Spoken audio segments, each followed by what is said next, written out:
ठिकाणी ठिय्या आंदोलन बसलेलं आहे. काय नेमकं तुमची मागणी आहे आणि किती वेळापासून तुम्ही बसलेला आहे, कधीपर्यंत बसले राहणार? बघा, खाली करा खाली. एक वायफळ माणूस भाजपने त्याला खासदार केलेला आहे. त्याच्यामध्ये त्याचं म्हणणं असं असतं नेहमी की माझ्या अंगात काही बळ नाही, दुसऱ्याला चिमटा काढतो आणि पळतो. त्या राज्यसभेच्या खासदारावर गुन्हा दाखल झाला पाहिजे, कारण राहुल गांधी आमचे नेते आहेत, विरोधी पक्ष नेते आहेत देशाचे. या महाराष्ट्रामध्ये नेहमी सलोखा राहिलेला आहे.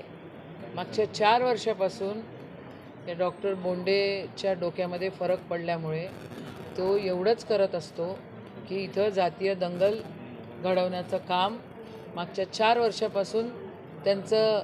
मला असं वाटतं आणि दुसरा मला डाऊट असा येतो की आदरणीय देवेंद्रजी फडणवीस हे त्यांना असं करायला लावतात. त्यांच्यावर गुन्हे दाखल झाले पाहिजे. आमचा सरळ प्रश्न असा आहे, असं जर पंतप्रधानांबद्दल जर कोणी बोललं असतं, त्या पोलिसांनी इन्क्वायरी केली असती का? एवढा वेळ लावला असता का? आज आम्ही पीसफुली याच ठिकाणी बसणार आहोत. जोपर्यंत गुन्हा दाखल होत नाही तोपर्यंत आम्ही उठणार नाही आहोत. लागोलागली 1 दिवस लावतात, 2 दिवस लावतात. अटकेची मागणी तुम्ही सोबत केलेली आहे. गुन्हा दाखल झाला पाहिजे आणि अटकही झाली पाहिजे, पण गुन्हा तर दाखल झाला पाहिजे पहिले. हे लोक बघायला पण तयार नाही आहे. त्याला ऐकू नाही येत काय? पोलीस यंत्रणा भ्रष्ट हे झाली काय? काय म्हणते, बहिरी झाली काय? गृहमंत्र्याचा दबाव पोलिसांवर असं तुमचं म्हणणं असेलच ना. आदरणीय देवेंद्रजी एकशे फेक नरेटिव्हचे बादशाच आहे. फेक नरेटिव्ह सातत्याने ते करत असतात. अख्खा महाराष्ट्र त्यांनी खराब करून टाकलेला आहे. काय महाराष्ट्र त्यांना माफ करणार नाही? निवेदन दिलं त्याच्यावर काय